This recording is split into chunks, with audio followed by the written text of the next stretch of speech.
kasing init ng siling labuyo at kasing sarap ng Bicol Express ang bugandi niyo sa akin. Kaya naman ako ay talagang natutuwang muling makabalik dito sa inyong napakagandang syudad at makasama kayong lahat sa araw na ito.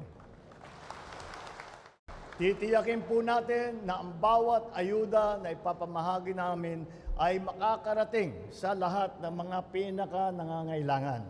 At idadagdag ko rin na huwag kayong nahihiyang lumapit sa inyong mga barangay captain, sa inyong mga mayor, sa congressman, governor, at kung sino-sino pa na ahensya ng pamahalaan.